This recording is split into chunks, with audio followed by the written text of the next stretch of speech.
Hi, everyone. Welcome to Spirit Switchboard. I am your host, Kerrilynn Shellhorn, and you are listening to us live on the United Public Radio Network and the UFO Paranormal Radio Network, 105.3 in the Gulf Coast and 107.7 FM out of beautiful New Orleans. Thanks, everybody, for being here. If you are new here, I appreciate you checking us out. If you've been following for a while, I am always appreciative and grateful from the bottom of my heart. If you are new to me, my name is Kerrilynn Shellhorn. I am a psychic medium based out of Ontario, Canada. I have had that ability to connect to the other side since the time I was little and have been doing this full time for a long time. Feels like forever sometimes, but full time, 18 years. And I do love it. I love everything about it. The paranormal side of it, sessions, teaching. Right now I've got the mediumship series course, and I haven't taught mediumship in a while, and I'm really enjoying it. So we've got a little bit more. We've got like a couple more weeks to go.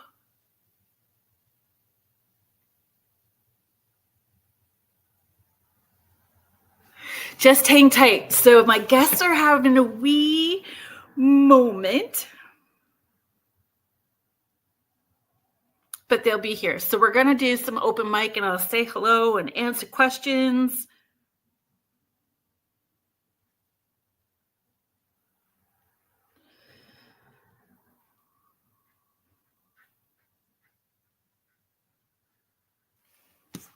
So our guests today are Ashley and Misty Connor. So they're going to be a little bit late. So we're just going to hang out until they get here. Hi, Sandra. Thank you for being here.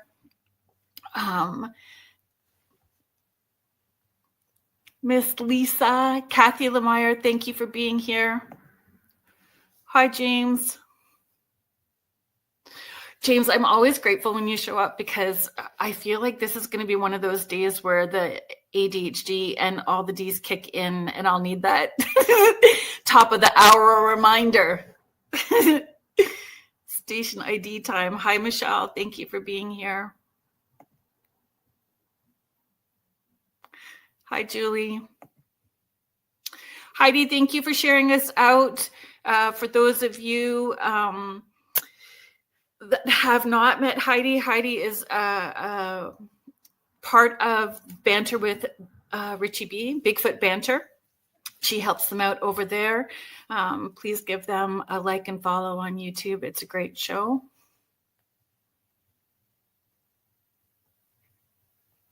Miss Rhonda. Rhonda, you know what's so funny was I found Ashley and Misty from the show that you guys did in January, your first show. It was so fun. And I love that they were watching. It's funny to me, Rhonda, that they talked about Letterkenny with Ryan, and I was talking about Shorzy, which is the same writers and same person and everything. So I think that's super fun. Lisa, you did feel the energy in the space. Oh, chaos at work. So what did your spirit say you could do to help fix that? Bring a plant with a bunch of rose quartz and hematite inside the dirt. Leave it on a few desks. A teacher or two, when my kids were younger, got those kind of gifts. Plants with a bunch of crystals in the bottom. Maybe a sigil on the bottom of the pot too. And they wouldn't even realize. Hi, Contessa. Hi, Joanne. Thank you for being here.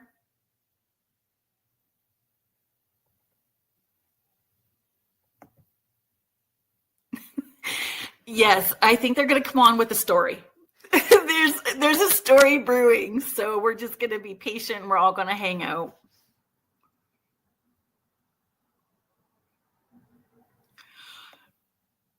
Richard, thanks for listening while you're on deliveries. I got my mug. For those of you who want to see it, I'll share. My friend Richard got this for me and it cracks me up every week, folks. So my spirit switchboard mug, and as some of you know, those who are new to me are just, you're going to learn it now. When one of the questions that I don't necessarily enjoy getting is, what is my spirit guide's name? Because I want to teach you how to get there, because how would you know if I was lying or not, right? So giving you the tools to figure out who your spirit guides are is better, right? Teach men fish. So I normally tell people that everybody's spirit guide's name is Bob. So on the back of my mug, it says, if at first you don't succeed, try doing what Bob told you to do the first time. Oh my gosh, cracks me up. Deb Morse, thank you for being here. I was thinking about you today. Allie, our mutual friend Allie, is going to be on in a couple of weeks. And I'm really excited because you guys have been pillars for me in my journey and have watched me come from the very bottom in the muck and mire of my healing to where I'm at now, and teaching. And I'm so blessed and I'm grateful for those friendships. I know. Allie's going to come on. And I've never met her friend, so she's bringing a friend on, and they're going to be talking about Tombstone. So they live there. They have paranormal investigated, volunteered at the birdcage. So they're going to come and talk about all of those things in a couple of weeks. Hi, Joan. Thank you for being here. Hi, Jackie.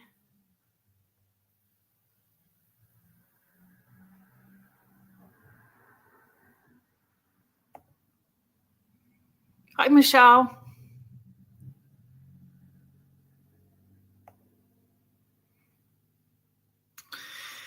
Hello. Thank you for being here. Deb, I think it's going to be good too. I'm really excited that she agreed to come on. I think she was a little hesitant at the beginning. And it's just like hanging out with friends. That's my hope, right? We just have a conversation and hang out with friends.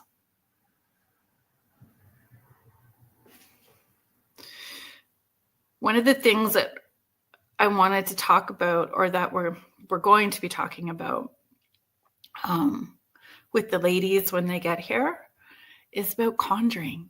And it's such an interesting thing because when my kids were little, in particular, I would say more my daughter for sure. When she was younger, she had like this full moon club. And so she would, sometimes it was just her and I, sometimes it was a friend, and we would make like a lavender pillow, sleep pillow, and setting our intentions on it. They made wands. They did all kinds of stuff. And I don't think people realize that a lot of the things that we do that are rituals are putting our energy into things. So with clients, over time, have encouraged clients to get a little more witchy. And I've always kind of kept a lot of that quiet and on the back burner and not so loud about some of those things. When you encourage people, especially when you see their energy is all spiraled, when you give them a direction to a way and some tools to move that energy so it's working for them and instead of against them, it's amazing to see. Amazing to see what happens and what shifts, right?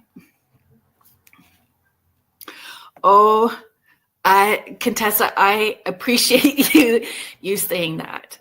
Contessa sharing, I would have loved having a mom like you growing up. So we kind of, I know that I had my daughter on the show talking about growing up the way that she did, and for the most part, and I'm sure that's something we can ask Ashley and Misty as well too. It was normal for us in our house, a little bit of this and a little bit of that. And what was in our house felt very normal. And we moved when she was in grade 4. And the poor kid, she could see spirits, right? And on each corner of the public school that my daughter went to, so across from the elementary school was the children's cemetery. The kitty corner was the mausoleum. And then the other cemetery, was on the opposite corner. And she's like, Mom, they hound me all day long. And I'm like, honey, you just tell them that you're there at school and they can't bother you, and that we'll make a date with them if they need help on Saturday. And we'll go check it out on Saturday, and we can help them if we need to. But it was just before Christmas, and they were talking about traditions and stuff like that. And she came home crying, and she's like, Mom, you didn't tell me you were sending me to a Catholic school. Like, it's not. It is not a Catholic school. And she's like, I told them that this is what we were going to do. And she's like, I'm never going to be invited to parties because they're all Catholic. That poor kid was like, she told them that she was Wiccan. I don't know why she told them she was Wiccan, but I think that was the best word she could come up with at the time that felt in alignment with the things that we do at home, right? And she's like, never going to be invited to parties. She was, though. It was all good. Hi, Victoria. Thank you for being here. So I don't know. And you know what? The other thing about growing up with a mom like me is there's that accountability factor too, right? My stuff or your stuff, and you have to, and it gets tossed back. I mean, I know that I talked about it before. My daughter usually is the loudest one. She would say if my energy was off kilter and I should probably leave the room till I felt better.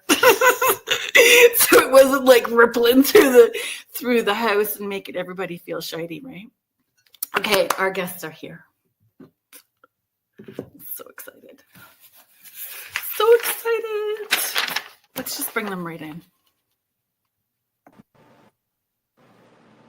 Hey! Oh,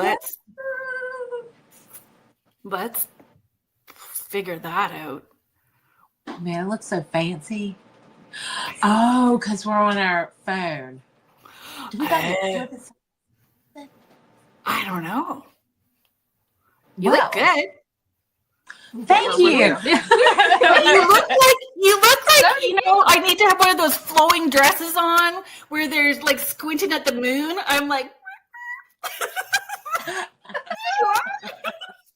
are we able to turn it sideways? I don't know. I wish we was able to turn it sideways. I don't know. Let's see. Let's see what I can do for you. No, I should have taken a gravel. No, hold on. Does this go somewhere? No, that goes backwards. It goes backwards. I don't. What about this one? That's beautified. Ah. Let's see if this maybe. You know what? It doesn't look real bad. And Lisa is more than excited. Lisa Crick's here, and Rhonda Harris is here too, ladies. We love her dearly. I mean, we got to meet her. First of all, thank you for having us on your show. It is an honor for us. My pleasure. Thank you so much. We got to meet Lisa. Gosh, girl, what was it? Troy Taylor's years ago. I feel like years and years ago. Hello, Rhonda. We've never got to meet Rhonda in person though. Hopefully one day our paths will cross. She is fabulous. I would love to meet her in person too, and Lisa. But I'm in Canada, so here's your in. Anytime you want to come. We will head to Sudbury because I was talking about it before you guys got on. I saw you guys on the freaking Paranormal show. So Rhonda Harris is host of, or co-host with Ryan of the freaking awesome Paranormal show. And she also is co-host with The Orion Effect with Howie O'Dell on Sunday. Yeah. So I saw you guys talking about Letterkenny. So when I was on their show the last time, I was talking about Shoresy. Oh, okay. I don't know what's going on with Letterkenny, but like, of course, I'm on a dating app, and I randomly started talking to this hockey player because I love Letterkenny, and I was like, "Have you ever watched Letterkenny or Shoresy?" He's like, "I'm addicted to Shoresy. I haven't tried Shoresy yet." Is it good? But yeah, better. I love that anticipation. We're like, yeah. It is so funny, and it is so good. It is just so good.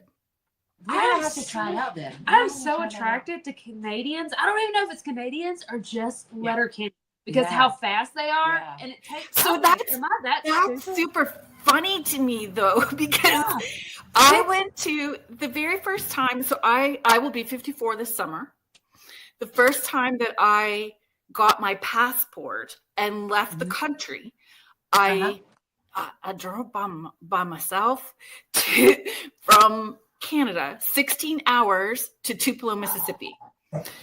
I didn't tell my family. I just left and had like old school map in case like my phone didn't have connection. I just went to Tupelo, Mississippi. And when I went there, it was like, it felt like home. Everybody was lovely. I was so comfortable there. Kentucky's beautiful. Oh my God. It's just so beautiful. But I went there, and that's all I kept thinking was, I love these Southern men. They're so polite and respectful. I was like, I'm watching all these people, these grandmas being called Queenie. So I'm like, I'm bringing that freaking north. Like, I'm bringing Queenie north. So my granddaughter is 5, and she calls me Queenie from day, like, as soon as she walks, she calls me Queenie. And I encourage everybody up here, get called Queenie. Get called Queenie, because it's good. So are you from Canada, honey? Yeah, I grew up in Northern Ontario. Oh God! Oh my gosh! Are they as attractive as Letterkenny? And how fast wit they are? I want a mean one that's funny, and I have to take 5 minutes to realize it was a joke. I'm like, oh, that's what I want. I'm like, oh. We could probably hook you up with a Canadian hockey player. Yes. Yeah. Are they just easily available, or does everybody know one? I'm like, that in my mind. That's how it is. I don't know. I've never been actually in Canada or lumberjacks. I'll take one of those. Wow. I don't think there's like a lumberjack on every corner. I mean, I could be wrong. Y'all got there's a hockey player in a Tim Hortons. Yeah, I mean, close there's a enough. Tim Hortons coffee and a hockey player. Really? That's what it is. I got to tell you something, Ashley. The universe is bringing this stuff to get manifested. It's so funny. Like on my because I have ADHD. Yeah, you know, all of that stuff. And I was thinking to look. So I bought the book, ladies. Oh, so sweet. Thank you. We got things to chat about. Yes. Oh my God.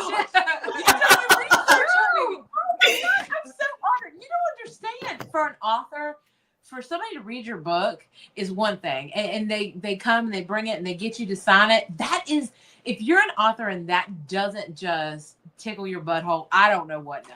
Like, it is amazing. Like, and then for somebody to actually read it and be like, wow, let's ask you about this. I'm like, oh, you're a smart one. Like, I love it. Like, it's just such an honor because you put so much time and so much effort into it. So thank you. That makes me, I'm done. The show's good enough for me. Well, I don't even remember now where I was going.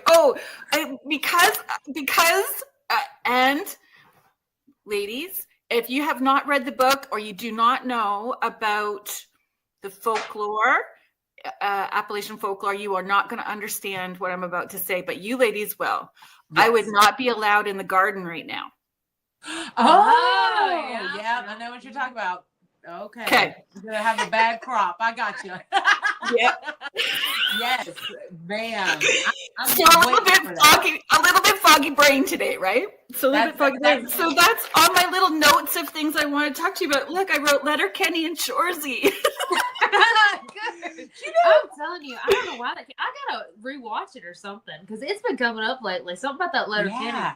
You know, on our farm, that's what makes me think of it too. Like they got like the Canadian part of it or whatever, but on our farm, our family is very they're very like straight, but it's so hilarious because sometimes if you're not smart, you won't pick up on it. So I think that's why we like Letterkenny so like much. how they sit out in the lawn. Yeah. I'm like, that's literally what we do. Yeah. And they're very brass, and you just keep it rolling. Right. That's the way it is on a farm. It is. And you're supposed to take it when they're mean to you.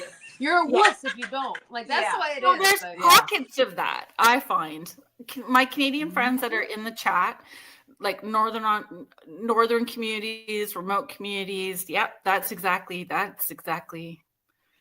what it's like. They're like, gosh, I got to tell you, we just want to stow away to Canada. The closest we got was Niagara Falls. And my goodness. Where's the ugly side? Their side's way better, supposedly. I know. I ain't got been the over there side. yet. We're the side you don't want to. We're the ones when you drive through, you like roll up your windows. Yeah, and lock the doors. Y'all got the good stuff.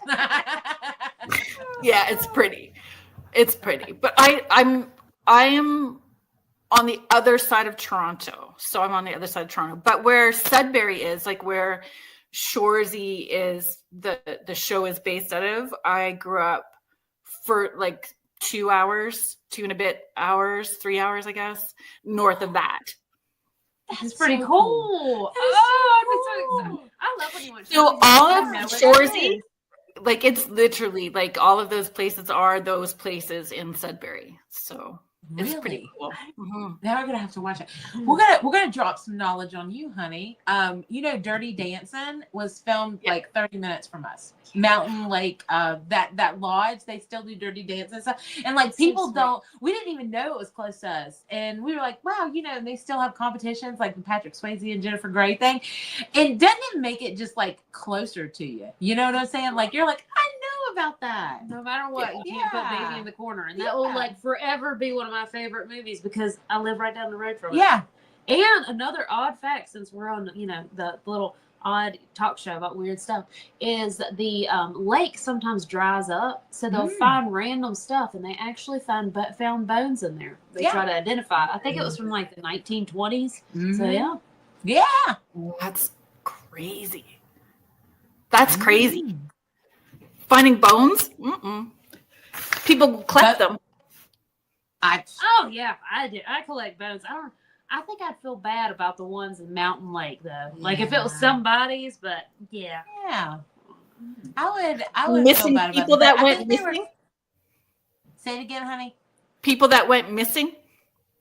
Yeah, people that went missing. And like, so here recently, the lake's always been there, you know, like in the movie, how they're walking around the lake and stuff like that. And it got really low. And when it got low, it like dried up and they were freaking out about it. Right. And when they did, they were like, everything was like, there were shoes, there was all kinds, and then there was a dead body. And they were like, wow, this person must have went missing like back in the 20s or 30s or whatever. And it was just, I don't know if they ever identified him. Isn't that crazy? Yeah, that's crazy. That is. Ladies, I'm really sorry. I just switched it out for you. So if I can you read that running along the bottom of the screen at the moment? If I have misspelled something, let me know because, you know. Okay. I just want to make sure everybody can find where you're at. So it's your website, the Connor Sisters, Ashley and Misty at theconnorsisters.com. Yes, ma'am. Yep, that's perfect. Is it? It's rolling perfect. Okay. Because on our end, it's like a little choppy. So she was looking to see if it was rolling perfectly. So it must just be us. We're in the basement. Like there's a graveyard outside here. So there must just be some spirit communication. If y'all hear anything good, let us know. Sometimes it happens. No, yeah, I know. Sometimes the EVPs happen. Yeah. I come down there to do my readings and I'm like, wow, I'm getting good reception down here, man. Hi, Tracy. Thank you for being here. Anita, thank you for being here. So I just want to back up because there may be a lot of people that have not had the opportunity to meet you or know about you guys. Can you give a little bit about your background? And then we're going to get right into all the juicy stuff. Okay, cool. You hit it first. All right, so our background is that me and Misty are, as far as we know, biological sisters. But we grew up in a little farm in Salem, not Massachusetts, not the good one. I always make this joke that they made meth where we're from, not magic, so it's not as cool. So, little Salem, Virginia. We lived on a little farm, and our grandfather was, what was he? German Baptist. So that it's not Amish, but it's Dunkards-esque. So they were very old-fashioned, things like that. He had morals, and he had different ways of doing things. And then my mother, she was more of a loving, caring. She took care of animals. She would go above and beyond. My father's line, they had wart removers in their family line, and they kept from us that we were any kind of magical. We just grew up, and on this farm, like during the summertime when I went to school, I went to the store one time. We lived 30 minutes away from any stores or anything like that. Yes. So, you what? Yes. Oh yeah. It's Same pretty thing, wild. right down to the German grandpa. On the farm.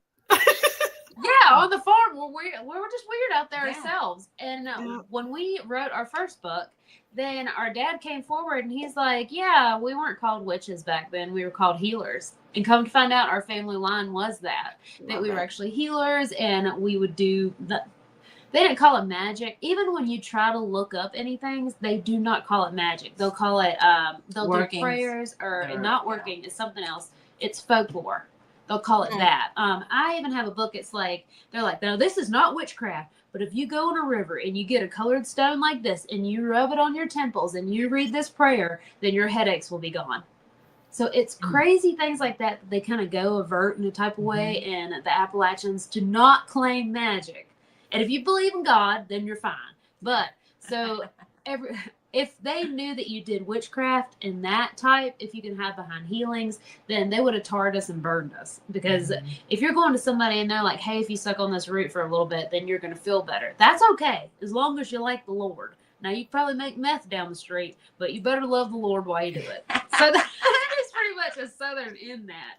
So what do you think was your background that you added? Well, pretty much the same as hers, but mine was a little different, as in, because I'm a little bit older than Ashley. So when we were brought up, she touched on the Bible. A lot of times in the mountains, they would use the Bibles, and that's the biggest grimoire.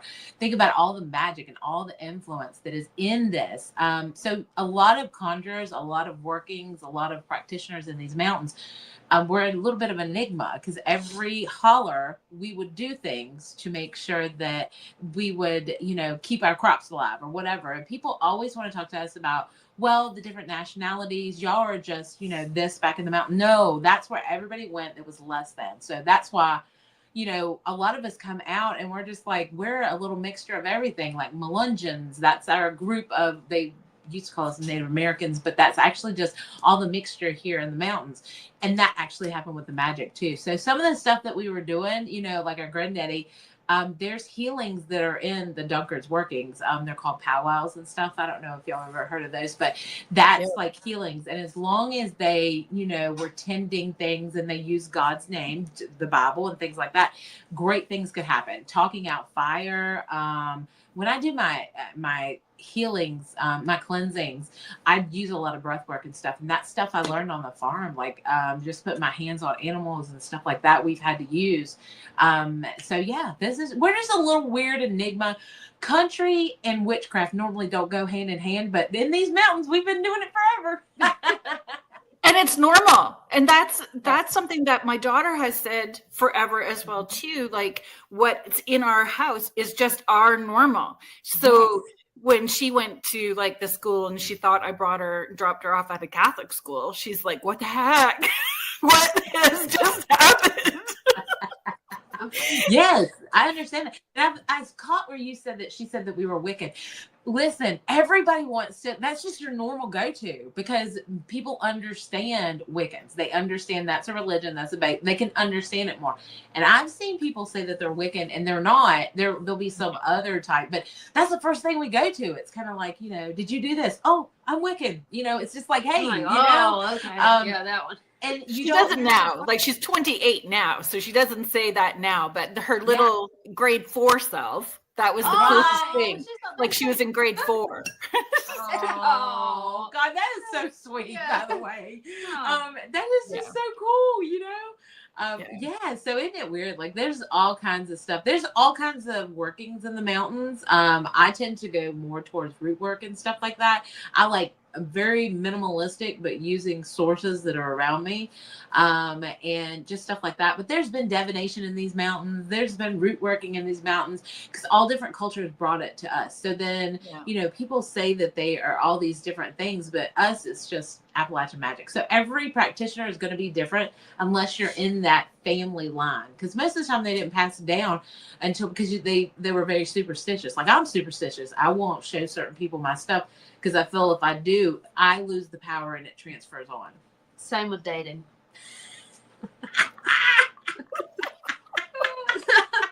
Yeah.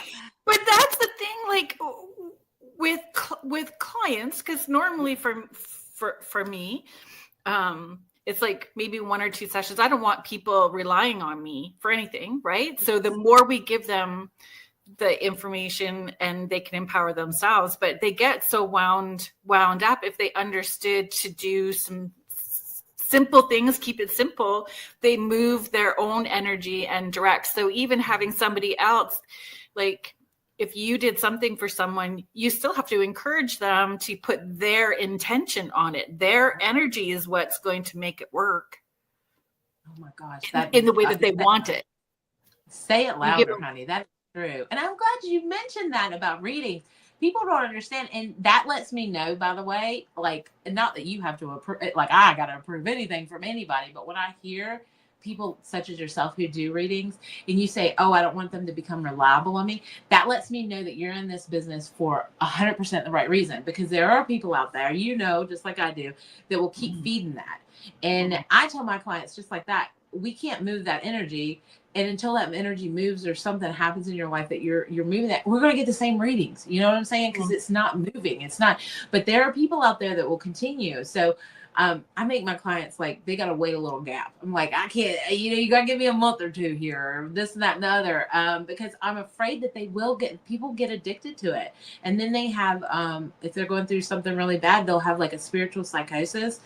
That's crazy. That's like a religious psychosis where they get really, really invested and involved and they think it's all like, you know, so we as responsible readers, you know, we got to take on a lot. Yeah. That's some deep shit. I like one time, like not deep down. Deep down, I got a really big heart. But sometimes I want to skid by and just be an asshole sometimes. And I just want to be like, he still's not coming back this week, okay? You got to move on. And say goofy things like that. I just want to sometimes. And I'm like, well, we'll see, you know? And I like, I enjoy what is it? A dark humor. It's not terribly dark. Like, I don't want to be anything like that. But just be like, he ain't coming back and you need to worry about your house payment. You know what I mean? That's what people are be like, I don't want a reading from her. Yeah, wouldn't it be cool if one month we could just put up a little sign that says dark readings today and just give it shit that day? Yeah. Be like, come on in, I want to tell you the truth today. Or I'll be nice to you. He's nasty and you need some cream on that now. I hope one day I'll just not care at all. And I'll just do that. I'll be like, what happened to the love and care? But haven't you? Like when you do gallery readings, do you, because I say that when I'm doing gallery readings, I feel like I can get really short with people because it's coming in so fast and you've got this room of people. So you're just needing to get there. Right. And I think I will admit if it's not happening. Oh yeah. Well, yeah, there's people here in the chat that have seen me work. So what I'm talking about. There's only once, like when I do Dining with the Dead. So I do this event called Dining with the Dead. I've been doing it for like 13 years. And I go around to every table to make sure I say, thank you so much for coming. Right. And I used to give out like little gratitude bags, like, thank you so much for coming. So there was some kind of like, there was an exchange going on. And this fellow was so belligerent. And I said, did you get voluntold? Did you get voluntold to come tonight? Like, you didn't volunteer, did you? And he said to me, you know, I am highly educated. Okay. Are you assuming that I'm not? Like, it was such a weird thing to say, and he kind of hit some not nice spots, right? Like, he was right. So I made a point of saying I can only get as low as the lowest, like I can only go as far as the lowest link will let me go, right? Like, that's where I'm going to go. And I went to the back while they eat dinner, and I try to get all the folks that are in spirit in a queue so that when I come in, when they're done eating, I just start shooting them off. Here you go. Boom, boom, boom, boom, boom. So we're done. And I text my daughter, and I'm like, that's the one I'm going to make cry first today. That one right there will be in the parking lot crying by the time I'm done. It was so rude. And I just felt like, I don't know, maybe it was a day I couldn't be in the garden too. It probably was that day. I couldn't be in the garden. It's not a day to put me in the garden. People in the chat, or people just listening, if you don't know what it means, go buy the book. Good tag. I love this. Honey, are you like our soul sister from up north? I mean, what in the hell? This is so awesome. I'm so glad that we're on this show. We don't get to talk to people. Don't understand. Like, we don't get to talk to a lot of psychics that do gallery readings and stuff because you're out there doing them. So you don't get to talk to people as much about it. And to hear you say that, it comes in so damn fast. I have to write it down really quickly. And I look crazy. It's like I'm having conversations because I'm trying to grasp it because it goes quick, man. People don't understand how quick those messages come. And like we have to. Like, I have like a freak out moment because sometimes I'm like, what if this is the time I choke and I'll let everybody down? And I'm like, and I'm like, I'm constipated. I'm pushing so hard, writing everything down. And then when I get up there, I'm like an auctioneer. I'm like, and I sit down. And eventually afterwards, they'll come back and be like, you were so right. And I was like, thank you. I don't remember. Well, we don't. And that's the thing, right? I tell people too, like, do not email me tomorrow because you didn't claim it today, because I will not be in that space tomorrow. I won't even know what you're talking about. Girl, I thought I was losing my mind. I would do readings, and even when I'm with a client, like at home and stuff like that, and then later on they'll come up to me and they'll talk to me about it. And I get this glazed look, and they're like, and the one girl looked at the other girl and she was like, she don't remember, because we're doing it so fast. It's like, I don't know. You mentioned ADHD before. Do you know that most psychics are ADHD because we have to maintain here on this plane, but also grab messages? So our brain is running twice as fast as anybody else's. So we don't retain that as much. And they would tell me, they were like, oh, she don't remember. And I'm like, holy shit, what's happening? And how are you? Yeah, and it got me like so upset. Like, I was like, oh my gosh, am I remembering not remember? But it only happens when I read. And I can't. Somebody told me one time, they were like, one of our dear friends, they were like, because the messages aren't for you, they're for the people. Yeah. So you're just a conveyance. But still, it freaks the hell out of you when people are like, you don't remember this? I'm like, no, I don't remember telling you your grandma. Now, some stories are so entertaining, like, I have to remember them. I'm like, this shit's funny. I'm like, girl, go. Like, you go. Like, but it's because we're working for spirit. Like, it has nothing to do with us. So we are working for them, and we get out of the way. I just want to, oh my God, I knew I was going to, yes, James knows the word squirrel on Red Bull. That's what I tell people. It's going to be a squirrel on Red Bull, and just stay clear and out of the way, because we're going to be running. Yep. Okay. Yep. Do you know how dedicated I am to this show? I am this dedicated to this show because sometimes you digitalize on here the interview, so I've got it playing I can read the captions to make sure I know what you said. I'm that dedicated, so that's why I'm like, yeah. We're looking at them like, like we're reading lips through this. Yeah. Okay. Oh, Denise make it Smith, I'm work. glad that you popped in. Lisa Crick is saying she would totally pay for a dark reading. I knew she would. Lisa's down for it, man. I know she would be. You know, there's a lot. You know, hello. I tell Julie- you what, I have literally had people say, don't sugarcoat this, Misty. Because I feel like you always got to leave them with like, okay, how the hell to get out of here? You know, this bad situation. They're like, give it to me bad. And I'm like, well, how am I supposed to tell you that your man's cheating on you with the neighbor? You know what I'm saying? Because we do get those messages. And I'm just like, Lord, you know. Yeah, but we still have to give it. I had dude came with his wife to my house to have this session, and I asked her to move out of the room, and I told him what I knew. And then here's what his choices. Here's your choices. We bring her in, tell her, or you can tell her why we're canceling, and here's your money back, and do that is awesome.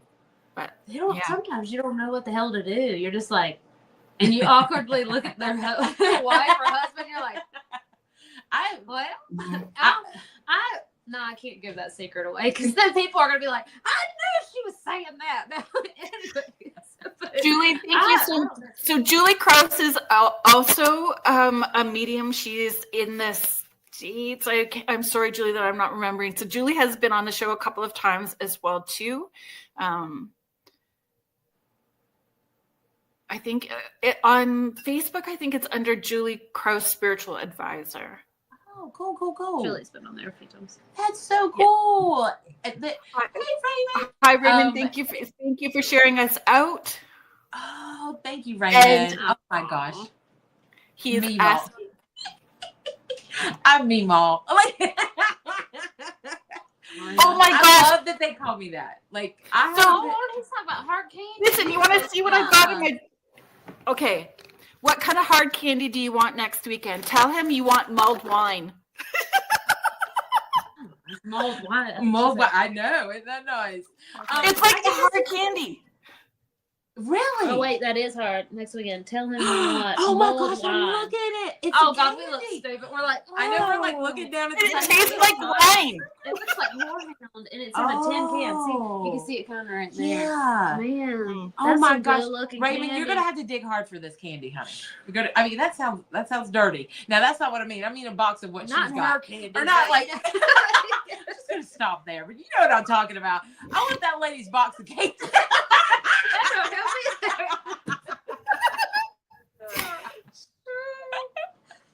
We do get to see Raymond next weekend. I have a shameless plug. If that's okay.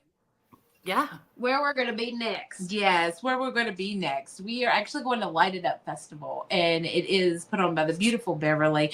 And we actually are doing a channeling session on Sunday. And it's like 5 different channelers, if you count, but 4 different sections. It's so cool, and I think there's tickets still available. But we're excited. 5 whole channels. That's more than we used to get growing up. I know, with our antenna. We had 2, and we had like tinfoil on the rabbit ears, and you'd have to like stand a certain.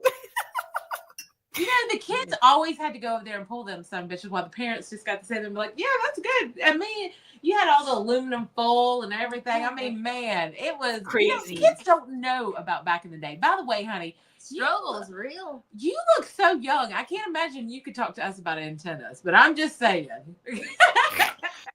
My oldest kid will be 32 this summer. Your oldest kid is 32? Did I hear that right? Hold on, like, I'm is waiting that for the Momo's word. good ear? My oldest kid will be 32. No shit. You're sucking souls or something, honey. You're looking good. That face No. is good. No, it's single life. Single For a life. long Is that what you said? Hold on, we ain't got It's no hockey player. no hockey players. Oh no! You're gonna have to All look right. up the hockey players. What if you get a taste of one and you leave them right after? I hope it doesn't put the wrinkles in. So maybe briefly, you know what I mean? Oh, Melody, thank you for that. You know, I that's always we've been doing this since like 2000, I guess 10 years publicly now. 10, 11 years publicly. Oh my gosh, we're telling our age here. But yeah, I do. Just own it.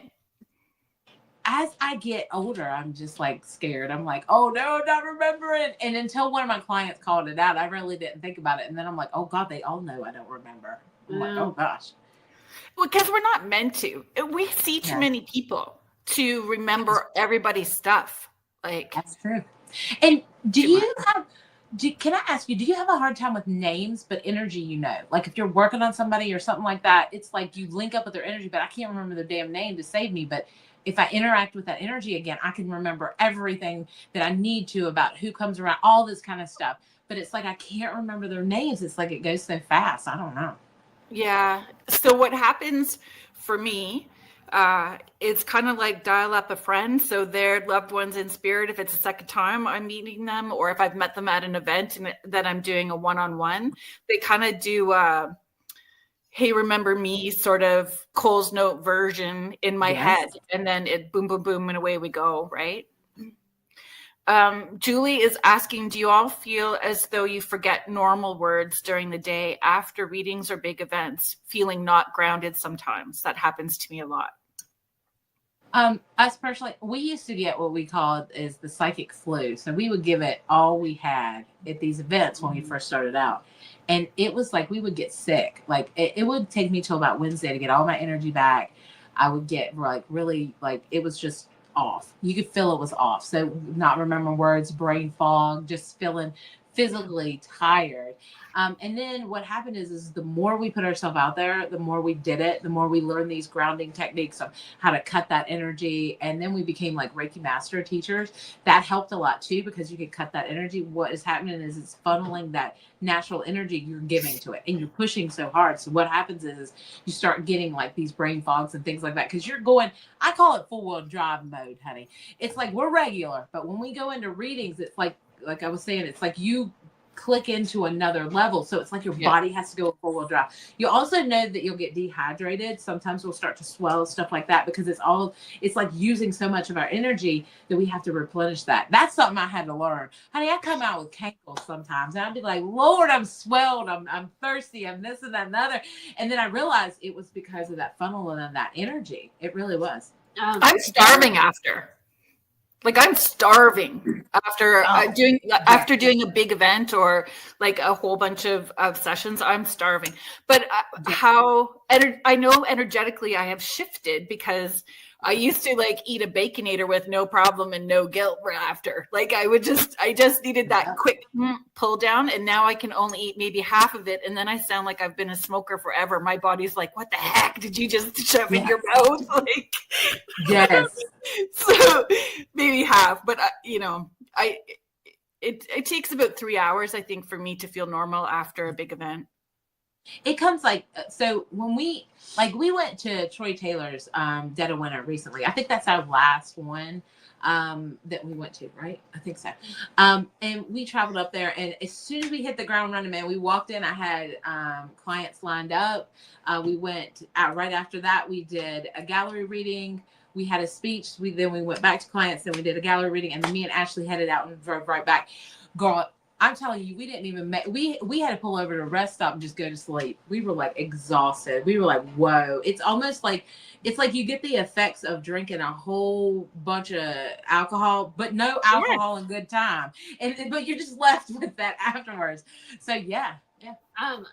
What I looked up, how I feel after doing a shitload of readings, it was like social hangover, where you just feel drained. I don't even want nobody to talk to me at all. I'm like, I don't just put it on the table, leave me alone. I'm just like, after I'm done for the day and it's been a really long day and I'm hungry and I'm like, and then I don't remember a damn thing. I'm like, I hope I didn't say anything really bad, because I'm just out there frail and telling everybody, and it is, and sometimes it's like, it's kind of like after a concert, like when you have all this noise that's going around, then all of a sudden it's just that peaceful quietness, and then that's usually what happens with me. And then when we first started doing the paranormal, before we kicked into the psychic and spiritual realm, we actually looked up your spiritual kidneys. Sometimes people's lower back will hurt, and it's because it's not filtering out the negative energy correctly. So. Oh, I've never. I've not, but that's good for me to know.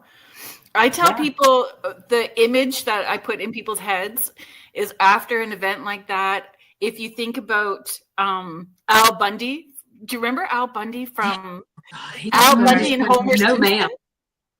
Al Bundy and Homer Simpson. Just, I want to be on the couch with no pants on. Oh, I thought you were putting it in there, but that's very good. I love it. Goofy as possible. Perfect. That's a perfect analogy. You know what? I have never had, like, you know, like I said, this is another coming off the farm moment. Like, literally, like we get in our own little bubbles and stuff. And seriously, we don't interact with a lot of mediums. We don't. So it's really, really cool to be able to set. We kind of do, just not. I don't know. No, we met a couple in passing, and then some that we've grown with. Yeah. But we don't sit and talk to people who aren't in our main little circle like this. So it's really, really cool to be able to and be like, me man, too. This is just us and stuff like that. So this is cool. This is really neat. Now we know we're the normal ones on the farm. Yes. Okay. Yes, we are. This is normal. Okay, let me come back up. So Raymond's got the mulled wine hard candy for you. So we're going to hold him to it. We will be checking in to make sure that you got them on Monday. And I'm going to have to send you a picture if I get it. I'll be like, Momo got her candy. I think I sent you my number. So you guys can text too if you need to. We can commiserate together about things. Julie Krause is sharing that she gets starving too. James, thank you for reminding me about the station ID time. So we will do that really quickly now. If you are just joining us now, thank you so much for being here. You are listening to us live on the United Public Radio Network and the UFO Paranormal Radio Network, 105.3 in the Gulf Coast and 107.7 FM out of beautiful New Orleans. And I am your host, Kerrilynn Shellhorn. And on Spirit Switchboard today, we are welcoming Misty and Ashley Connor, the Connor sisters. We are talking, we're bonding. Yes, we are. We are talking all things witchy and mediumship and bonding. Okay. Go ahead. Oh, back when I was done reading, I put on a onesie back when they were in style. But man, I like I said, one day I want to totally lose my shit. And when I'm done reading, I'm going to take my pants off, fold them, and put them on the table. I'll just sit there and I'll be like, done without your pants done on. Today. Duh. They'll be like, I have said it so much that people comment about, they'll ask me in the chat if I have pants on. You know what? They just need to see from this up, honey. Right below the desk, they don't need to know what's happening. Yeah. They don't need to know. That's how I get my best messages with my pants off. Yeah. Judge Schneider, I am so glad that you made it here. Debbie is here saying, saw your gallery reading at the dead of winter. Oh my gosh, Debbie, thank you. We had a great time with that. Like, oh my gosh, you got to see how we read there. And that's pretty much every time we take, like, it's three of us, like, that roll to Dead of Winter. And we each take, like, they have to give us the hook. Because, you know, you always want to make sure you give the best to your clients. And we all three read differently, but we, like, share the floor and stuff. And then we just rotate between. And it's so cool. When you go on there and people don't understand, gallery readings are very intimidating because, like, we are very thankful for our gift. And the biggest fear that I have is one day it doesn't reciprocate. It says, okay, Misty, you're done. And I know it's because I haven't been appreciative enough. I got to make sure I know that they are appreciative that who talks to me. You know, my guides, you know, how I interact with them. And when you go on there and you're giving it all you got, and it's just the purest moment between you, your spirit, your guides, whoever, and the person that needs that message. And then for it to be a home run, you're like, yes, I get more excited than anything because I'm like, fine, because they don't understand what we go through as a psychic to decipher some of this sometimes. And we're like, oh my gosh, because you always walk a thin line as a psychic of, are we putting our thoughts into this, or is it pure from spirit? And, you know, when I find that some people, they don't care about that, but I always think, my genuine message has to come. I don't want to interpret anything or fail on my part of just being a conduit. You know what I'm saying? I don't want to muddy the waters. So when it happens, man, I'm up there excited for them, just like if somebody gave me a message. So I'm like, right on. Yeah. I'm pretty honest too. Like, if it's an emotional thing and the Kerrilynn, and I'll say Kerrilynn me is like, what the is all that about? Or just give me a sec, because like I just want to make sure I'm not in this. And I think when we're transparent with people, they appreciate it, and it helps them learn. It helps them learn how mediums work and how to help them choose where they would want to invest their time and money with a reading or learning.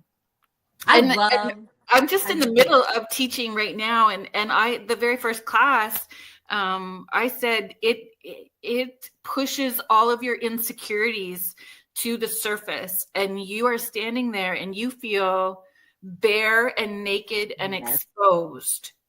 Yep, that is true.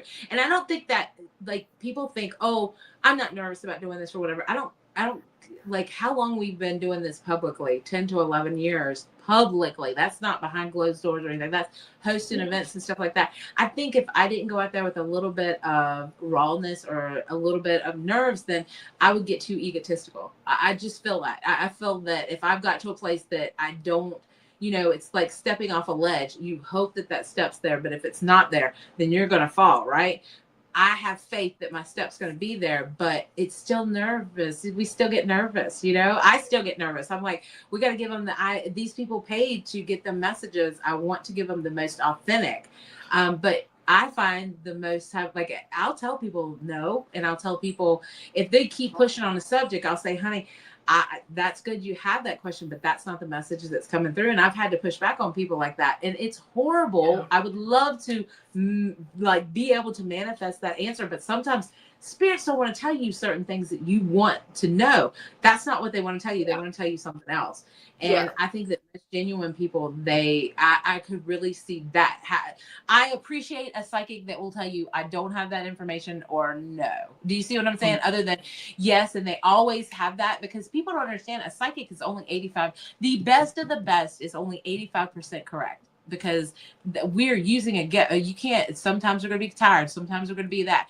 So noted and on the books is only 85%. So if there's somebody that tells you they can 100% guarantee that they connect to your that's a lot. That right there is a tip. They'd be like ding ding ding. I don't think the best of the best, I know they can't. So tell me that again. Yeah, tell me, explain. So psychic or mediumship? Because I want to make sure, because I know if someone says, I want to connect with Uncle Johnny, I get the crowd of people. It's like parting of the sea. And I'm like, all folks who are not Johnny, move to the side. Thank you. Right. And then I have my checklist and I go, come on up, Johnny. Yes. No, that's exactly how. But if you look up the statistics of psychic, medium, whatever, but mediumship is different. It is something. Yeah. But if you are, let's say, doing gallery readings or psychic readings or whatever there is going to be some interpretation, because everybody is a little bit different. Yeah. So 85%, it's not 100% every time. So people have to understand that there's a little bit of movement room in there. So if somebody 100% says, I can do this 100% for you all the time, I could give you every answer, I could that's big cues, because that means that this person has to be able to connect and find the exact, even if they don't want to talk to you. Now she could say, look, I can't give you that answer and stuff like that, or he could say that, but it's like 85%. So if you're rocking at a good solid you're doing good. You're over the high. I like to add in that what I don't give you in percentage correct, I make up for it in confidentiality. And personality. Yeah, and personality. Yeah. But I think we need to have that to balance it all out. We have to have a sense of humor and be able to shift the energy in the space. We need to be able to help them breathe so we can relax and connect. And we have to be able to, not that we want it, it's not entertainment, but we still have an entertainment factor to it. We still have to be able to get them into that space. And I know it may sound bad, and I'm just going to step in the big pile of poo and say it anyway. So, people will ask, especially my kids, was it a good event? Was it a bad event? And it's neither good nor bad. It is exactly what it was needing to be. It's neither good nor bad. But sometimes when it's like, bump, bump, bump, bump, bump, I will say that was a TV worthy night. That was TV worthy. Yeah. That was a TV worthy, like where it's just holy cow. When I'm going holy cow all night, then that's a TV worthy night. That's That how is so awesome. And there's nothing there's no feeling that can replace that for the person who's doing the mediumship or whatever. It is just as gratifying for us to give you that message is because it validates what we're doing. We're up there for like a good reason and stuff. So yeah, I mean, TV worthy. That's a good way of putting it and stuff. I'm excited about how you get mediumship because like that is one thing. People get different ways of how they get different messages. Mine, people are like, well, how do you get yours? I'm like, well, everybody has a different flavor. And mine is I take myself out of my mind and I like spiritually, as in I'm imagining myself to get up, walk around the room, and who do I see that's not physically there? And they sometimes will talk to me, but they come through as more of a flash of videos to me. And it'll be like a different color hue, or it'll be them doing an event. Sometimes it'll be like through their eyes. That's how I receive messages. I wish I could sit beside somebody and be like, what happened, Grandpa? You know what I mean? That doesn't necessarily happen for me. I hate that. I'm like, oh, but no. So how do you, like, how you were saying that you're able to, you know, like, no, this is the one you need to talk to, and you're able to get them in a line. How do you receive your messages? So it depends on if it's an individual session or a group event. If we're at a group event, depending on how it rolls. Theater events are one thing, but the dining events are kind of different. At the dining events, while they're eating, I get them to be in a queue. But if I'm standing in front of a row of people or like in a crowd, so a good story. I was doing an event for this town that was raising money for their watermelon festival. And those people were so nervous, they kept holding their breath. The whole room was stressful. Like it was just, everybody just kept holding their breath. And so I'm standing in front of them going, folks, you're all stressing me out. I can't even look at you. So I'm just going to close my eyes and pretend you're all not here and just do my job. So I close my eyes. But when I close my eyes, it looks like night vision in 3D in my head. And I'm seeing all of those people standing behind. And I just go over here, third row, this color shirt. And my eyes are closed. Here's your people. And then, so I don't know. I see, hear, feel, taste, and smell. So I don't know. Sometimes if I'm out, like you can see Grandpa standing behind them at the till, you know? I don't know. That's pretty cool. I like that like 3D thing. In a haunted house, if I'm not doing it for somebody and then like I really want to call upon this person, when I go to a haunted house, I want the lights to be out, like as in or lowered, and I don't want a lot of people in the room because it's like I'll pick up on their energy and my ADHD will focus on them rather than things that don't have a body. So it's easier for me to pick out like if the lights are low and nobody's in there, then I'll be able to communicate with whatever spirit the haunted location. But it's kind of weird. Like I get information beforehand too. Like I can show up 15 minutes before and I will write out who's going to be showing up, and they'll even map out the room. Like the dead folks will map out the room of the venue for me and show me where the people are going to sit. It's kind of crazy. We have a couple of questions. So Raymond, at an event, I told a man that I wasn't the person to do a reading for him and got up so someone else could read for him. Bravo, because that's what we need to do, right? If it's not meant for us, that we just have to be honest about it, right?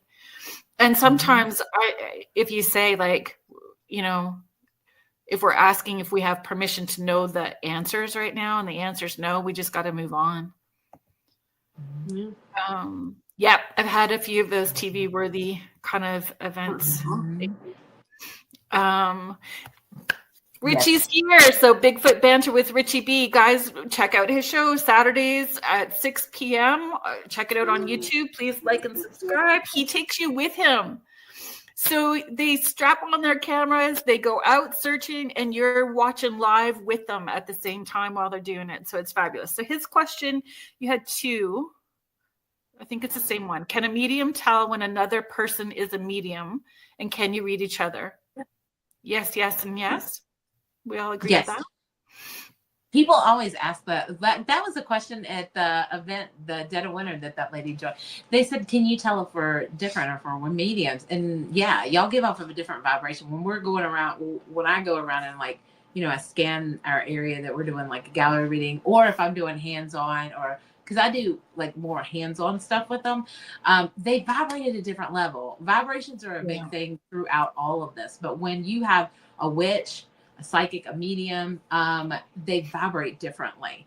When I'm putting my hands on them, I could tell if this is something that it's almost like other souls wash over them, or they keep that energy of other souls. And I'm like, oh, honey, I could tell it vibrates very differently. I can tell more so, like the medium and things like that. It's like I always say it's like a fart of energy, or a fart, like it's a horrible explanation. Farts are funny though. It's like, I feel like it's not like bam full of flavor, but I'm like, okay, that one's got something special there.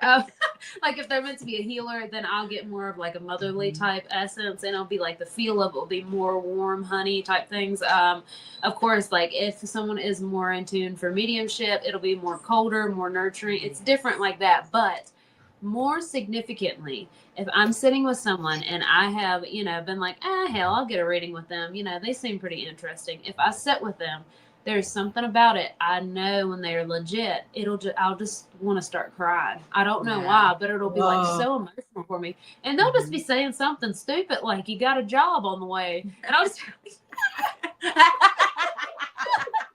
I don't know why, but there's just something about that. It makes me ever emotional to find someone like. It's like listening to Adele sing. They just hit that right note. They hit that frequency.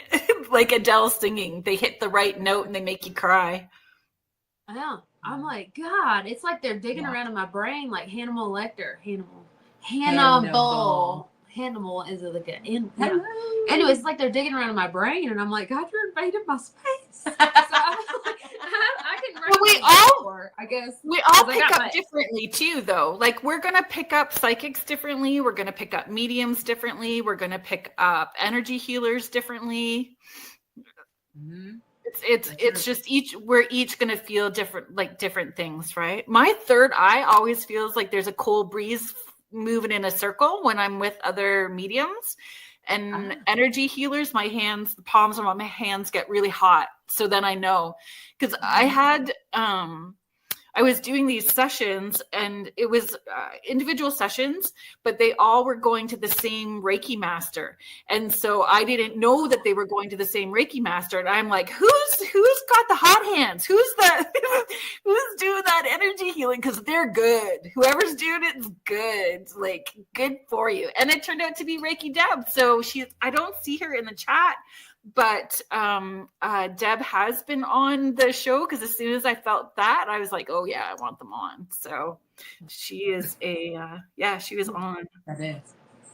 Richie's being funny about the farts, because the way we go, our ADHD is all being heard is different types of farts. Yeah, it's all different ones. It depends on what you're eating. Silent and deadly. What you have cooking? Silent but deadly. Yeah. Those are the worst. They sneak up on you. Oh my Lanta. Okay, we're not going down that road. If you guys honestly watch the replay of freaking Paranormal Show, it is their New Year's. They did a whole little chat about farts. You guys were talking about farts in jars. We're not doing that. About make you pass out. That'll about make you pass out. Don't be playing with that, guys. I think I'm gonna give it to Christmas presents. I'm gonna fart in a jar and I'm gonna give it to people. And I want to put something really exciting in that jar, so they have to open it. I think that's gonna be my new Christmas present. Nobody open your Christmas present. Nobody. Go. You pass out. Jesus Christ! What the hell happened to this? We gotta return it. And then it'll be double the size.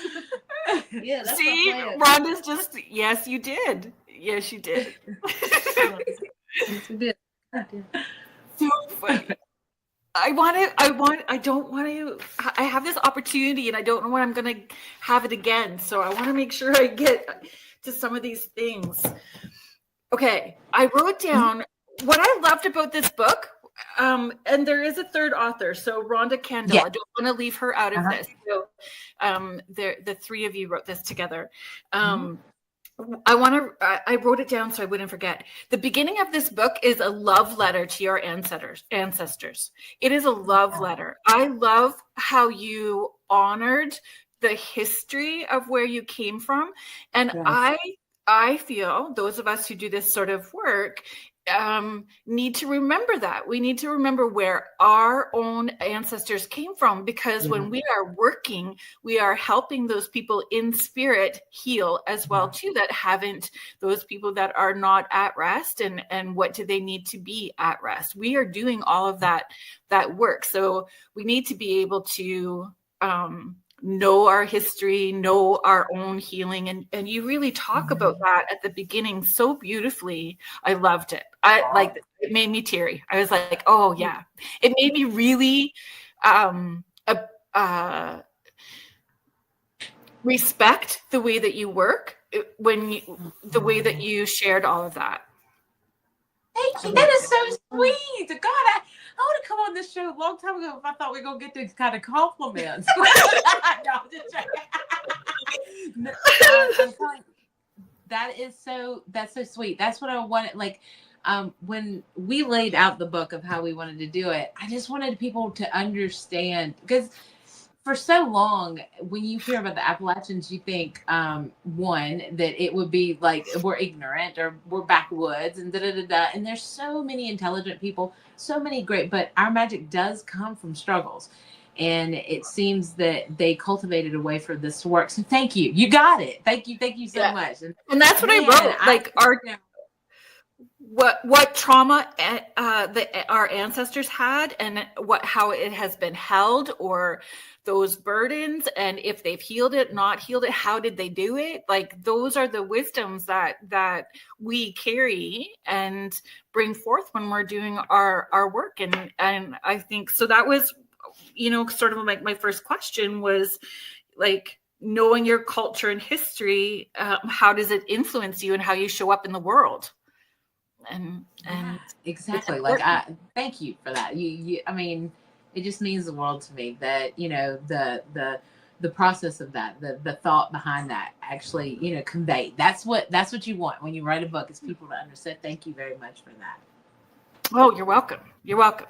And it's Appalachian Conjuring. And for all of you folks that have like heard me share little things whispering when I've, told you to make a honey jar or a money jar, or pee in your jar and stick it behind the toilet for a while and then put it in a roundabout. That's smart and a roundabout. I know. Oh my gosh, that's so good. That's brilliant. If we weren't so damn hungry and we had more of them, God, we got one. I just think of one, and I'm like, that's genius. And people cuss at that damn thing every day. They don't know how to work it. So mad. They're so angry. They're honking horns and cussing, but man, that's some energy.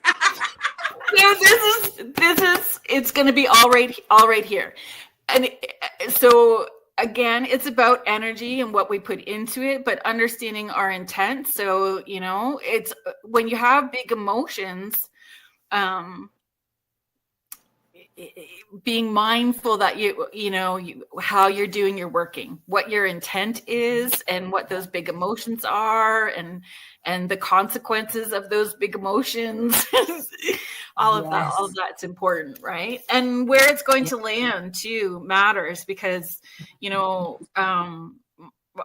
my daughter did some working, because there was some mean girl university stuff happening, so she dealt with it in the way that she knew best. But she was like, had a little bit of addictions and mental health, and it worked quick, but it kind of went off the rails too. So, having to dial it back quick. So understanding. You guys talk about that? Let me tell you, I've done the worst. Okay, so everybody who does conjurings or does workings or practice, or they do their spells or whatever, there's always been a time that our emotions have got ahead of us. Always. There's nobody that says, especially when you start out, everybody wanted to do a love potion back in the day. I mean, hey, I got horrible stories about that. But gosh, that was upstairs. Sorry, y'all. So it seems to be like the workings that I do. Spells coming back to haunt her. I know, probably. Yeah. That's it, breaking through right now. But no, like when I've been I haven't set with the process of what's happening and I just act really quickly. Peeing in them jars was part of it, honey. And I'm going to tell you something. Not only did it throw that energy towards that person, but it did my life too, because the universe was like, hey, Misty, you acted out of turn here and you took it into your own hands. And I got my pee out of the ground. I ain't gonna lie. Let me tell you about that pee. She was at a friend's and they were all peeing in this jar. And I wasn't there. I was at the guy I was dating at the time. I should have came and peed in the jar. But anyways, I was with some man and I get a phone call late at night. Hey, all of us have done peed in this jar and you want to come pee in it with me? I'm like, hell no, I don't want to pee in your moisty, nasty ass jar. No, I'll catch you next one. I got a late night pee jar call. I threw the karma off in my life and I was like, oh, okay, I understand what's happening here. Of course, it worked on the other end, but it also threw the karma off in my life because I was irrationally doing it. But if you are so determined, you don't care. Like you get in a mindset, you're like, I'll take whatever comes. But after the power cord got ripped out of our house, like the whole, like everything that connects you to power got ripped out. I was like, all right, guys, I got to go get that jar out of the ground. And I did. I dug that up. I told the girls that peed with me, I said, honey, y'all could pee on something else. I got to get this pee out of the ground. And then I just felt it. You know what I'm saying? But I was like, we got to get this out. Like, it's going to tear my life up. I got to get my pee back. Yes. Lisa said that she just ordered our lovely Lisa. Aww. Ordered the book. You can sign it at Haunted America for her. Of course. Yes. Thank you so much. Lisa, gosh, you know we'll sign it for you, honey. So, Susan Parks, I'm excited to read your book. Long ago, I bought a book about Appalachian folk medicine. Always been drawn to herbalism, and for some reason, your area of the world is one I'm naturally drawn to. I think all of us from the outside looking in, that area is magical, and the folklore and what is normal to you is mystical for us, right? Yeah.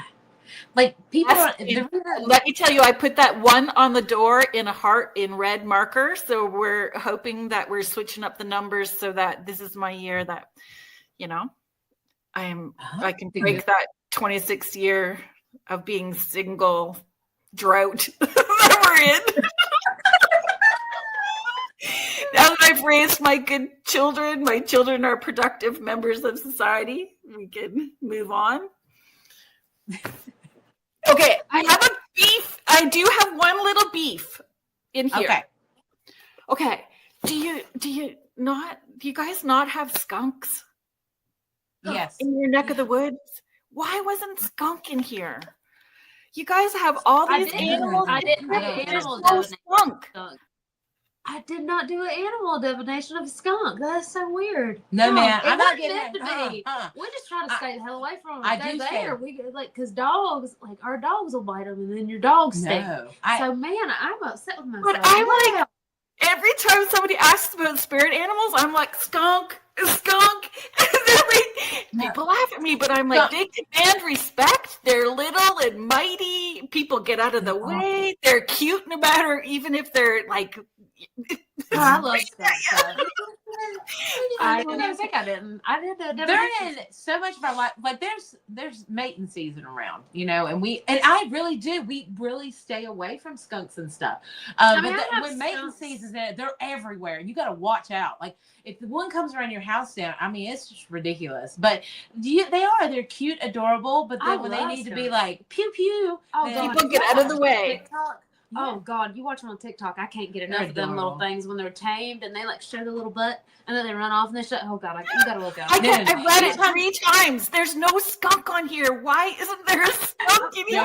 You're gonna have to write another book and put a damn skunk in it. Next book, ladies. I even have like placements on the table for skunks. Like I have skunk skins that I put down on my table. She does every time she does readings. If you come, and I always joke about them and stuff like that, you know. Because sometimes, like one of them I bought from Etsy, and I don't think it had a little skunk smell on it. But I got the package out. Well, you got to watch out for you need ethically resourced if you can't get one out there in the wild yourself. But anyway, and I wouldn't touch that anyways because you're gonna stink. No. Like I don't know. You can't get that off. Because I'm allergic to tomatoes, so if you get in skunk, you're supposed to sit in tomato juice. Yeah. And I'm like, I don't want to sit in tomato juice with my crotch. So then I'm gonna, because I get fever blisters, and I know this is too much information, but I'm scared. So that's probably why I'm like, no, skunk ain't getting in there. We're just gonna eliminate them all. We're not even gonna think about it. No, we've always been taught to stay away from a skunk, but they are adorable. Yeah. You know what? We all should get I was gonna get one, but it's kind of culture clash now. I was gonna get Pappy Le Pew, but anyways, we should get like a little tattoo, it's like a little stinker. Yeah, I feel like that. I thought I was gonna get that near my crotch area, but anyways, I thought about Cruella de Vil. I told somebody once, I was like, I want to be the Appalachian Cruella de Vil and make myself a skunk fur suit, like coat. How fucking cool how cool that would look, like. I'm down for business if I show up with that thing. Either she's a pimp or something. This is it. It is the ultimate spirit animal. It is. And I am just so upset that we really did. Like, we got possums, and possums are awesome. Myself a shitty review. Possums are awesome. They are. Like, she's got a tattoo of a possum. I got a tattoo of a raccoon. Those are, like, just, the trash people of the Appalachian, But now we're all gonna need like a little skunk tattoo. The skunk's gonna haunt me. I have a lot of honey badger stuff, like the honey badger. So I've got like pictures of me on the wagon, like promo honey badger. This is all honey badger stuff. That is pretty badass. Those are aggressive. Those are aggressive. That's what Dotsons were trained to take down. This honey badger. Mine wouldn't. Mine are pussy. Oh my gosh. They're not now. Taking down anything but a cheeseburger. Right? Oh my gosh, but you've got that in your book too. I even highlighted it where you said fatty meats make you pretty. Thank you. Oh my gosh, hold on. Sorry, we gotta read up. I know we're reading up. This is awkward. It is. I'm like, oh no. Oh my gosh. But you got to even highlight where you said fatty meats make you pretty. Yes, that is true. My granddaddy said that. I cannot even hold this in. Do you know on TikTok right now that it is a phenomenon that beef talon, right? They put it on their face. I was like, my granddaddy's been right all this life. Fat meat will make you pretty. Yeah. I am sure. So my dearest friend who also works for me as my assistant. So she answers my emails and she books people in and keeps it balanced until I muck it up on the calendar. And she has really helped me. Like, I knew things, but I know much more now, having met her. So, what I loved too was, that you called it Granny Women Magic, like sharing what Granny magic is all about, because that's how my kids have always called her, Nanny Goodwitch. So even on all of our phones, it says Nanny Goodwitch on our phones. And that's, that's how, but beef tallow, like the tallow, and I know what you're talking about. Like, everybody's whipping up their tallow to make their creams all of a sudden, but it's been a thing for a long time. Yeah. Yes. And I was like, exactly. Beef tallow and coconut oil. There you go. I'm telling you. And my granddaddy has been talking. I made that remark the other day. I was like, my mom just finished. She's like, yeah, it makes you pretty. And smokes follows beauty. I just think so much in our family. I've got a tattoo of a can of beans on my ass because he said you eat the fat out of the can of beans. And it was in honor of our granddad. And I was like, how cool would it be to be a can of beans on my ass cheek? And I do. And it says, if she's not missing, she's back at the farm, which is another serial killer quote that I thought was really cool from Ed Gein or whatever. He was telling the truth the whole time. Nobody would listen. But yeah, my granddad would tell us to eat the fat out of pork and beans. I just think he liked fat meat, but look at him now. Ha-ha. No. Those Sudbury hockey players are going to love you, Ashley. Those Sudbury hockey players are going to love you. Oh, look at the hockey players. yeah. Skunk man. You The know what? beans tattoos got them. They're like, that one. And then I'm like, I warned Three you. possum I awesome. literally Oh, have 3 possum. That's That's, damn good. that's a good saying.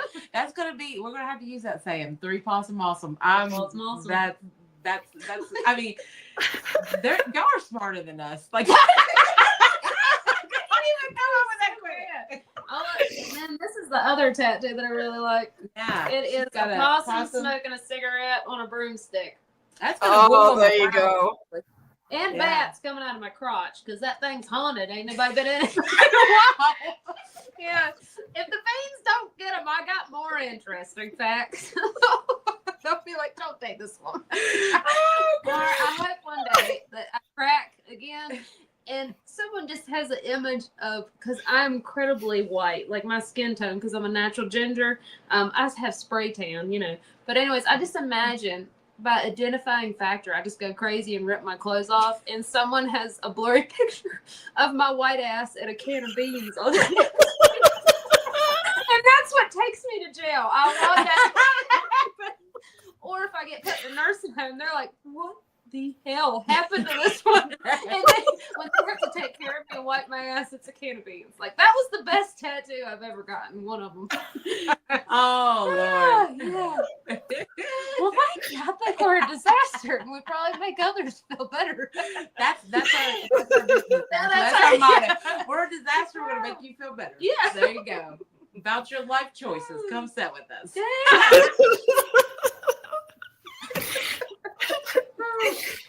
Oh my I goodness. really I think I'm gonna get a pudding cup next. Yeah. That was because my mom, every time they were like, "What's your name?" She's like, "Pudding time." Asked me again. So how cool is a pudding cup? Random, just a random ass snacky cake or snacky pack. They're gonna be like looking at you and be like, God, this girl's Mental so hungry. They're instability. gonna be like, she got pudding cups and beans on her. Somebody And everybody feed her. Everybody asks like what the stories are about the tattoos. Is there a story for that tattoo? You'll be there for days telling them the stories to all your tattoos. She said that you got to tell them the stories of all the tattoos. Oh yeah, that will either get me locked up or really impressed. Like, wow, that's better. Yeah. Like, yeah. And, you know, Billy Madison, that's my all-time biggest crush. And there's one line in that movie, and Dean Winchester, he's like, pudding! And he drops his pants. Pudding. Yeah, I got to remember that one. And then Billy Madison, he was like, did you pack my snacky pack? And his maid was like, I'm your snacky pack. And he was like, you can stay home today and help me shave my armpits. He's like, I'll go to school. So, yeah, those are my pudding cup reasons. I tell you what. I can hear the little hockey men lining up right now. Or running. Like One or the the other, I'm not state, sure. whatever. Yeah. Yeah. Yes. One or the other. They are lining up. Okay, I have to be mindful. I need to be mindful of our time. Seances. That's the next thing I wanted to talk about. Can we talk about seances? They are my all-time favorite thing to do. I love seances. Julie Krause has a podcast. Julie, I'm not sure if you're still here, but if you watch the replay later, I am promoting it. She has a podcast called Cut the Karma. And so I was on it recently, and that's what we talked about, seances, because it's one of my favorite things to do. And it's so different when you do a seance than doing a gallery reading or individual sessions. The energy to a seance is very different. So I would love to hear what a seance is like for you, if you don't mind sharing. Individual sessions. Yeah. Oh, I'd love to hear what. Okay. Okay. Seances. All right. So, reading wise, a lot of people do different readings, like psychic readings, things like that. I just do cards when someone sits down in front of me. So I don't do mediumship. I'm like, no, I ain't doing that. That's somebody else. Because I only do the cards because so many things happen when you're at like a festival or a convention that I can't focus on anything else. Seances is all the energy. We make people hold hands, and the energy constantly flows. Sometimes you can feel heartbeats. You can just feel that you become numb, and it's like you're all connected. And that wise, I can get the feeling of a person, or I can see energy around the room, as in the people there.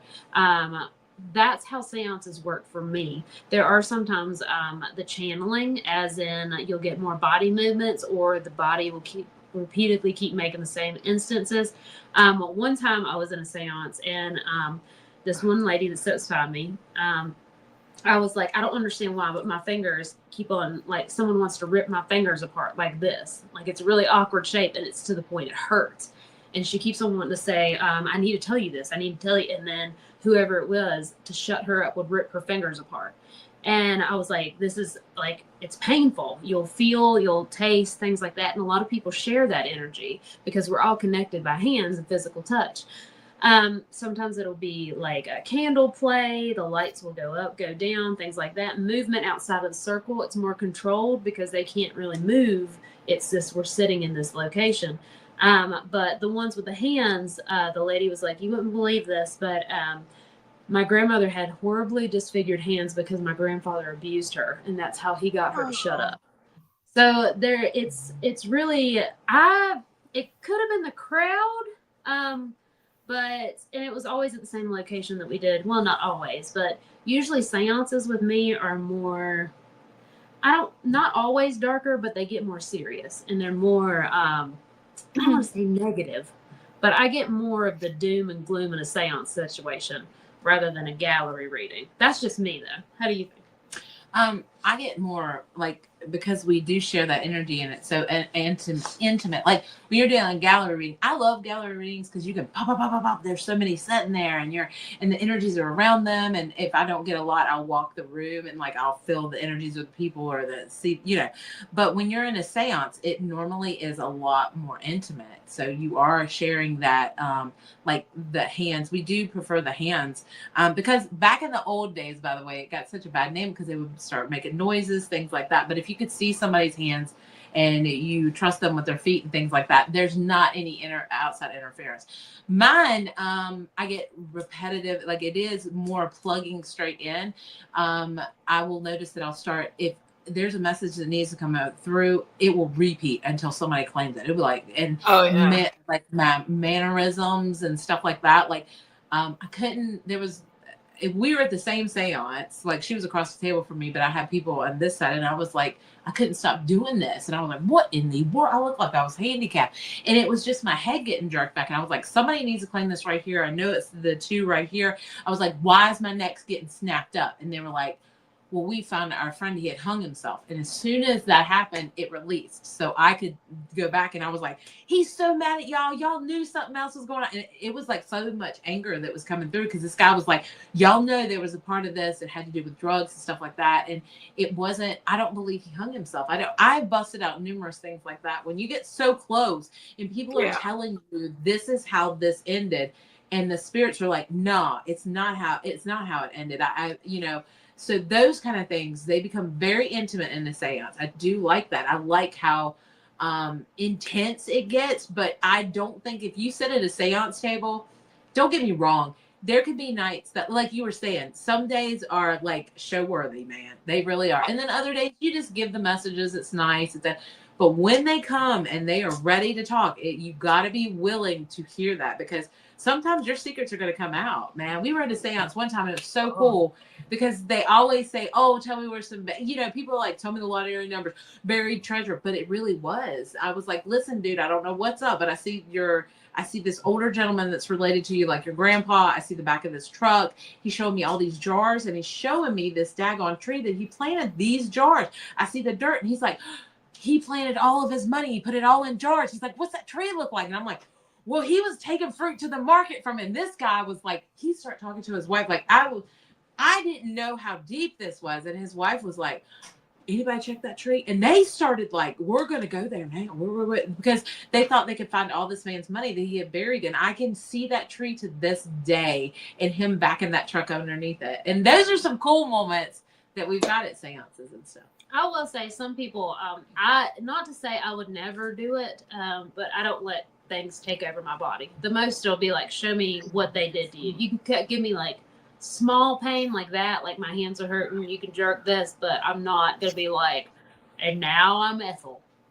That's just not, I've been in awkward situations that I'm just like, I didn't necessarily believe it was fully ethical. Sometimes it was a little different. I don't do that. I wouldn't let anything take over, because anybody that dabbles in the spiritual area, they know if they lied in real life, they're going to lie in the afterlife, and their personality doesn't become sparkly, nice, and clean. So you might trust this spirit, and that can really go wrong really quick. So I don't. I know a lot of people do, and I would like to actually see. I've talked to one that she was like, it was really embarrassing. I started snotting and drooling, and and I'm very vain. That's probably not happening. I'm like, I can't be doing snotting and drooling and things like that. But yeah. I mean, when it happens, like I've only let it. I don't. It's like when you get so close. I know when they start repeating and stuff like that. It's only a handful of times that I've let them do that. It's kind of scary when it happens, when you lose control completely. It's happened 3 times to me, not voluntarily. Like, yeah. And it was scary. It was scary to me at the time, but everybody in that, because it was a private event, the one in particular, and it was like the wow moment for them, and I was sobbing after, because it was so traumatic. The passing was traumatic. The messages were traumatic. It was traumatic, and I was sobbing. So I'm like, we're done. And I had an almost 2-hour drive home afterwards. So I'm going to my vehicle, and they're like, but we want to know more. And they're still asking more questions, because it was so good for them. Like, from their perspective, it was good. And I'm like, I have to be okay to drive home for 2 hours now. And that was crazy. Yeah. People don't understand. Like, the first time it happened to me, I think it's probably only, first time it happened, I didn't let it just did it to me. There was and this was before I took on the term of psychic medium or medium. And it's because it got so close. Like I was, paranormal investigating, and you ask someone to get so close, and I could feel that energy. And then boom, when it set down in me, it was like, I wanted my kid. I was crying. I was and I was just like, this is so, you can't get that out of you for a while. People don't understand when you let that come into you, and then people are snapped out and they're like, oh, it's fine. No, it's not. It's like almost somebody sits down in you, and you feel their energy and your energy, and it's not jiving. And to me, it happened at a seance that we were at Cambria House it was just like the energy was so, and I kept repeating, and it was like I could tell that energy of this person that had sat down too close inside of me, like they were manic. And the first thing we've had to learn is, she's like, start walking, because to me, I got to get that energy off of me, because I can break ties and they can get out, but it's like a residue. So man, I was walking up this dirt road in the middle of the night. I didn't care what was out in the fields. I didn't care none of that, because I needed to get my butt. I needed to pound that energy out. And when you walk, you're like getting everything moving, and you can push it out on the ground. But it's scary. I commend people who could do it all the time. It's only been rarely, and people love it. They really do, because they're like, oh gosh, I'm talking right to them. But the conduit of it, because our soul's in here too. So it's like really conflicting. And we were on an investigation the second time, and it was very devastating. Like, they had to watch me, and I broke down. I was crying. I was like, I didn't know it was a mental ill place. And they were it was like, I kept saying stuff like, I understand why they wanted to die. This is so dark. And that's not me. And it took me a while. We took off investigating and everything for like 6 months, because I was like, what the hell is happening? And then of course, when you come into the spiritual side of it, you're like, oh shit, that was like channeling. That was like, letting somebody else's spirit set in you and stuff like that. So it's scary. Like, I don't like to lose control that much. Like, we gotta walk a line so we stay in our own mind, is the way I believe it too. You know what I'm saying? I can't even smoke weed. I wish I could, but I can't let go that much. I don't know how either. I never have, because same reason. I want control. I want to be able to be in control of spirit. So I don't at all either. I've never have, because I'm worried that I won't be able to. The one Yes, time that it yes. happened, it was a husband and he was recording the whole thing. And he was looking at me and he's like, your face is changing. My whole face changed. My voice changed. And she had Bell's palsy. His wife had Bell's palsy. And my eye drooped. And when you listen to the recording, it is not me talking. Right. And doesn't that freak you out? Like that? Totally. I'm like, I don't want it. And then you still have Exactly. I still had other clients right after. So like then oh, it was not good. It was not a good day. So it's happened 3 times. Lisa Crick is saying the same thing. She said, channeling scares the bejesus out of me. I've been taken over 4 times, not voluntarily. I have to have someone else bring me out, and I'm grounding and protecting, and it still happens. And that's something that's important for people to hear too. Like, we know what we're doing. I've been doing this as a full-time career, put my kids through school for 18 years. I've been doing this and I know what I'm doing, and it still will happen involuntarily and stuff can happen. So, I mean, that's don't play with stuff if you don't know what you're doing. Or have somebody with you that does. I love seances. Ashley is my go-to. Like when it gets so bad, and she'll just be like, and it was funny because we right after that seance, and I couldn't get that. You could feel it. It's almost like a heaviness setting in you, that gunk, you know. And Ashley, somebody was trying to cleanse me. Ashley, they were like, "Oh, let's get this off." And Ashley's like, "Get off of her. We gotta go walking." I said it like nice. That's not like, because I mean, I had been around this person, and I've seen. She didn't have faith in her work, is what. Well, I mean, I'd seen her work on me and other people, and I don't have a problem with anybody smoking cigarettes, and I don't have a problem with anybody smoking at all. But when you say, I need to get a healer, I need to make an appointment with a healer, and you're running a business, and I'm like, I used to make a joke. I'm like, you can't, because she's taking a smoke break right now. She would go in and clear their aura with her cigarette and outside. And I'm just like, I mean, it sounds freaking funny right now, but like, I'm like, we're trying to be legitimate and stuff like that. And it's just, she was a different brand, but she was. Ashley was just like, get off her. We gotta get walking. Get off her. She started doing like cleansing, and I'm like, put that down. We're gonna go over here. So I was like, so just because you just need to match your energy with people. If you feel comfortable with them, and if you don't feel comfortable with them, it's okay to say no. Don't get spiritually raped. It's just like anything else. You don't have you don't understand, if your energy doesn't drive with their energy, they might be a fine person. It might just be that maybe right at this moment. But you have a right to say no to these type of things. Right. I have. Yeah. By the way, we get a lot of famous people that come through at the seances that I host, which is super wild, actually. And I don't know if it was because I had set the intention out the first time, but you know the candle spinners? Yeah. So I use a candle spinner at the beginning all the time, set it in the center of the table so they can make the candle spinner spin in different directions. But it reminded me of the ant in the movie Twisters that had all of those whirligigs. Yeah. So I'm like, I want Philip Seymour Hoffman. If Philip Seymour Hoffman wants to come in tonight during the seance, you're more than welcome, dude. Please show up. And we have a recording and you can hear his voice. Like, you can hear, it sounds like Philip Seymour Hoffman. And we had like some crazy stuff after that with, he asked him who he's with. He's like the party crowd. And then we just had one after another, like the party crowd. That's pretty cool. I know, it's fun. I love the seances. So I think I have 4 or 5 on the calendar for this year, and I keep them really small, like only 4 or 5 people, and they come to the house to do it, and it's pretty controlled.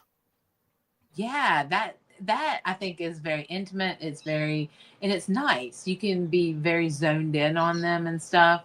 I like seances. I think it's a good vibe too. I think it's like people, You could go all crazy with them too. They could be like, they can have a dinner before, they can have this, they can have teas, you can do all kinds. We have done teas and seance, and it's amazing. I love when people sit down and they're just, once you get them eaten, they relax, and then you can like, the energy flows so much better.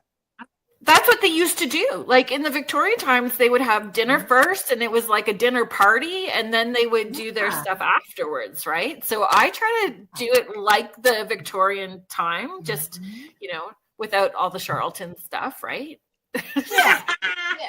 Yeah. Without that part. We'll leave that out. Yeah. There's a fabulous book about Houdini, and it's called Houdini and the Witch of Lime Street, and that's when I read that, and then that's when I started doing the seances, because I loved the whole story. And she was actually Canadian and had married a doctor from Boston. That woman. Really? Yeah.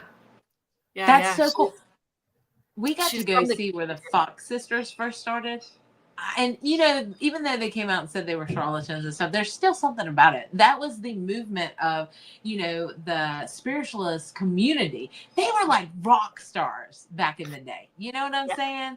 Well, and I think kudos to those women, because they were low class, middle class, and they were not, they were making their money in the way that they needed to, right? And if they found a shtick that worked for them and they weren't having to lay on their back, not that I'm opposing sex workers, but at that point in time, you know, they found a way to have money. Thank you, Sherry Stubbs. My Victorian Victorian stances are.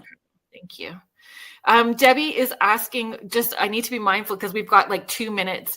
I think that we touched on that. She was asking if some mediums are not of pure light and do it for the wrong reasons. But I think we've all witnessed that, even at bigger public weekend events where we're all together. And that's the trust your intuition with who you're with, right? Right.